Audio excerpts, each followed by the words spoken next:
காரணம் அரசு இயந்திரம் விரைவாக செயல்படுகிறது. இந்த மக்களை யாரெல்லாம் தலையெடுக்கிறார்களோ அவர்களுடைய தலையை வெட்டுவதற்கும், இந்த போராட்டங்களை நசுக்குவதற்கும், மக்களின் உரிமைகளை நசுக்குவதற்கும் இந்த அரசு இயந்திரங்கள் செயல்படுகின்றன.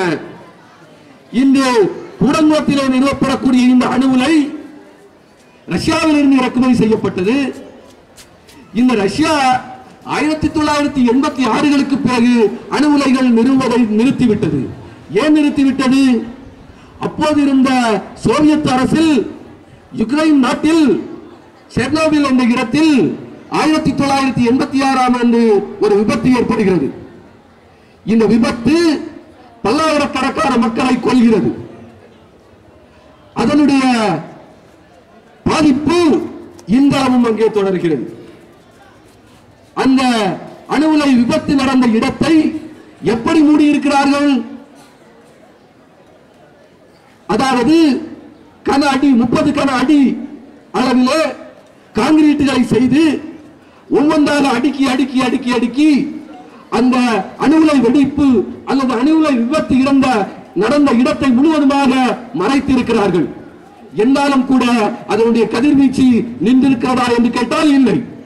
இன்றைக்கு புதிய தொழில்நுட்பத்தை பயன்படுத்தி அதை எப்படி அந்த இடத்தை மறைக்கலாம் என்று முயற்சி செய்து கொண்டிருக்கிறது யுக்ரைன் அரசு. 1979 3 மைல் தீவிலே அமெரிக்காவிலே நடந்த விபத்து முதல் விபத்து. ஆக விபத்துகளை நாம் பார்த்திருக்கிறோம். 1979 3 மைல் தீவில் நடந்த விபத்து, 1986 யுக்ரைனில் செர்னோபில் என்ற இடத்தில் நடந்த விபத்து, அதை அடுத்து 2011 மார்ச் மாதம் புகுஷிமாவில் நடந்த விபத்து. ஆக இந்த விபத்துகளை நாம் பார்த்திருக்கிறோம். இந்த விபத்துகளை பற்றி கேள்விப்பட்டிருக்கிறோம். பலியான மக்களுடைய எண்ணிக்கை எவ்வளவு என்று தெரியுமா? பல்லாயிரம் கோடி, பல கோடி. ஆனால் அதனால் பாதிப்படைந்த மக்களின் எண்ணிக்கை எவ்வளவு என்று தெரியுமா? பல்லாயிரம் கோடி. அணு கதிர்வீச்சு எப்படி பரவுகிறது? காற்றில் பரவும் போது கண்களால் பார்க்க முடியாது, ஆனால் அது பரவும். நீங்கள் இந்த அணு உலைகள் இருக்கக்கூடிய இடங்களிலே சென்று பாருங்கள். மக்கள் பலவிதமான நோய்களால் பாதிக்கப்பட்டிருக்கிறார்கள். நாங்கள் அணு உலை வேண்டாம் என்று உணர்ச்சி வசப்பட்டு பேசவில்லை. மாறாக அறிவியல் பூர்வமாக ஆராய்ந்து சொல்லுகிறோம். அறிவியல் பூர்வமாக உங்களுக்கு சொல்லுகிறோம். எங்களுக்கு அணு உலை தேவையில்லை, மின்சாரம் தானே தேவை. உங்களுக்கு இந்த நாட்டினுடைய வளர்ச்சிக்கு மின்சாரம் தானே தேவை. அப்படி என்றால் மாற்று ஏற்பாடுகள் என்ன? இந்த மின்சாரத்தை தயாரிப்பதற்கான மாற்று ஏற்பாடுகள் என்ன? மாற்று ஏற்பாடுகளையும் ஆராய்ச்சியாளர்கள் சொல்லுகிறார்கள். சூரிய ஒளி இருக்கிறது, காற்றலை இருக்கிறது, மற்றும் பல விஷயங்களை ஆராய்ச்சியாளர்கள் ஆராய்ந்து கூறியிருக்கிறார்கள்.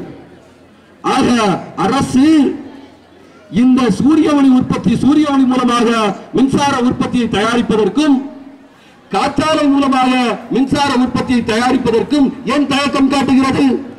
ஏன் தயக்கம் வேண்டும்?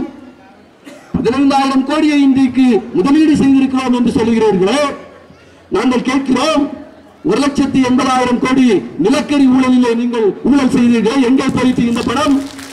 நாங்கள் கேட்கிறோம், 1,76,000 கோடி இரண்டாம் அணைக்கட்டை, இரண்டாம் தலைவரிசை அணைக்கட்டையில் ஊழல் செய்தீர்களே, இந்த பணம் எங்கே போயிட்டு? பம்பாயில் நடந்த ஆதர்ஸ் என்ற கட்டட ஊழலில் ஆதர்ஸ் என்ற நிறுவனம் கட்டடங்கள் கட்டுவதாக சொல்லி பல்லாயிரக்கணக்கான பணங்களை ஊழல் செய்தீர்கள், இந்த பணம் எங்கே போயிட்டு என்று கேட்கிறோம்.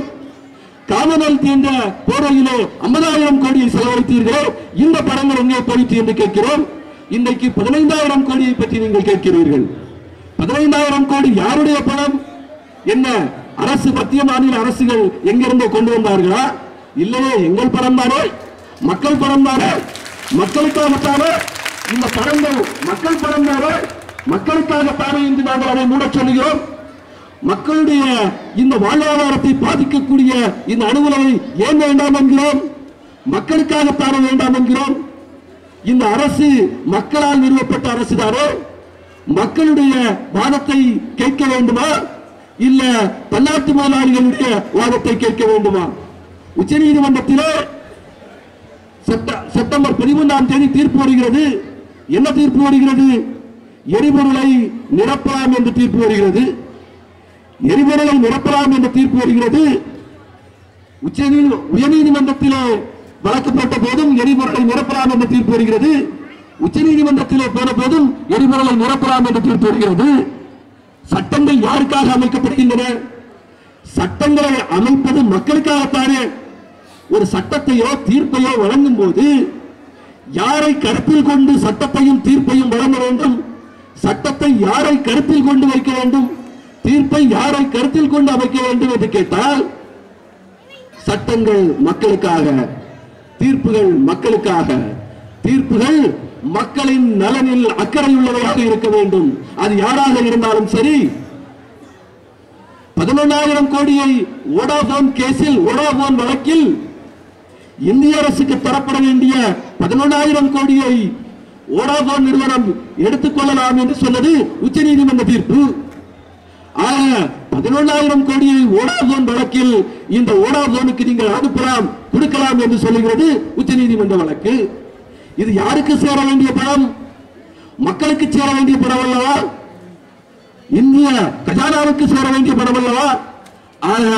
தீர்ப்புகள் என்றைக்குமே மக்களின் நலனில் அக்கறை கொண்டுதான் வழங்கப்பட வேண்டும். என்றாலும் கூட இதை சட்ட வல்லுநர்கள் இன்றைக்கு விவாதித்துக் கொண்டிருக்கிறார்கள், தீர்ப்புகள் எவ்வாறு வழங்கப்படுகின்றன என்று. மக்களுடைய போராட்டங்கள் இன்றைக்கு அடக்கி ஒடுக்கப்படுகின்றன. இந்திய அரசியல் சட்டம் சொல்லுகிறது, மக்களுக்கு அவர்கள் பேசுவதற்கான உரிமையை சட்டம் வழங்கி இருக்கிறது, கூடுவதற்கான உரிமையை சட்டம் வழங்கி இருக்கிறது. அவர்கள் அனிமல் போல் இல்லாமல், மிருகங்கள் போல் இல்லாமல் வாழ்வதற்கான சட்டங்களை அரசியல் சட்டம் கொடுக்கிறது. இன்றைக்கு இருந்தவர்களே என்ன நடந்து கொண்டிருக்கிறது? தரையிலே நாட்டிலே போலீஸ்காரர்கள், மேலே விமானங்கள், கடலிலே கப்பல்கள் ரோந்து பணி செல்கின்றன. மக்களை சுற்றி வளைத்திருக்கிறார்கள். மக்கள் என்ன மிருகங்களா? இந்த நாட்டு மக்கள் என்ன மிருகங்களா? மக்களை சுற்றி வளைத்து கொலை செய்ய பார்க்கிறதா இந்த அரசு? படுகொலை செய்ய பார்க்கிறதா இந்த அரசுகள்?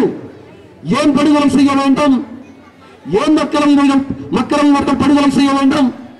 மக்கள் உரிமைகளுக்காக போராடும் போது அவர்களுடைய குரல் வலைகளை கடித்து நொறுக்கிறது இந்த அரசு. இந்த போராட்டம் என்பது கூடங்குளத்திலோ இடுந்தகரையிலோ மட்டுமல்ல, இந்தியா முழுமைக்கும் நடந்து கொண்டிருக்கிறது. இந்த போராட்டங்கள் எப்படி வெற்றி பெறும்? இந்த போராட்டங்களை எப்படி வெற்றி பெற வைப்பது? இது நம்முடைய கையில் தான் இருக்கிறது. இன்றைக்கு மக்கள் ஆதரவாக வந்திருக்கிறோம். இருந்தகரை மக்கள் இன்றைக்கு கடல் நீரிலே நின்று போராடி கொண்டிருக்கக்கூடிய மக்களுக்கு ஆதரவாக இன்று வந்து நின்று கொண்டிருக்கிறோம். இன்னும் மக்கள் ஆதரவை திரட்ட வேண்டும். எப்படி திரட்ட வேண்டும்? அறிவியல் பூர்வமாக அதனுடைய பாதிப்புகளை மக்களுக்கு எடுத்துச் சொல்ல வேண்டும். போகக்கூடிய இடங்களிலே மக்களுக்கு அறிவியல் பூர்வமாக எதற்கு நாங்கள் அணுகலை வேண்டாம் என்று சொல்கிறோம் என்பதை எடுத்துச் சொல்லுங்கள். மக்களுடைய ஆதரவுகளை திரட்டுங்கள். கியூபா அதிபர் பிடல் காஸ்ட்ரோ சொல்லுவார், மக்களுடைய புரட்சி இந்த காட்டாற்று வெள்ளம் போன்றது. மக்கள் என்று களமிறங்கி போராடுகிறார்களோ அங்கு மேலே பறந்து கொண்டிருக்கக்கூடிய போர் விமானங்களை கல்லறிந்தே கீழே தாழ்த்துவார்கள். கல்லறிந்தே கீழே தாழ்த்த முடியும். நகர்ந்து வரக்கூடிய பீராங்கிகளை முன்னின்று கைகளால் புரட்டி போடுவார்கள். அந்த சக்தி மக்கள் சக்தி, அது மக்களுக்கு உண்டு. இங்கு கூடியிருக்கிறீர்கள். இந்த போராட்டம் தொடர வேண்டும். இந்த ஆதரவு தொடர வேண்டும். தொடர்ந்து போராடுவோம். மக்கள் தான் வெற்றி பெறுவார்கள். மக்கள் போராட்டம் தான் வெற்றி பெறும் என்று கூறி இருக்கிறேன். நன்றி, வணக்கம்.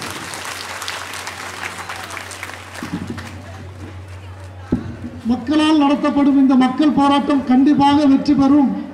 திட்டங்கள் மக்களுக்காக தான் தவிர மக்களுக்காக திட்டங்களாகவும் இருக்கணும். இந்த மக்கள் வெறுக்கும் திட்டத்தை இந்த அரசு வெறுக்க வேண்டும் என்பதை உணர்த்துவனமாக சகோதரர் வினாட் அவர்கள் அருமையாக வீர உரையாற்றினார். அவர்களுக்கு நமது நன்றியை தெரிவித்துக் கொள்கிறோம். தொடர்ந்து நம்மை உற்சாகப்படுத்தவும் நம்முடைய வீர உரையாற்றவும் சகோதரர் கிளாரட் அவர்கள் வருகை தர இருக்கின்றார்கள்.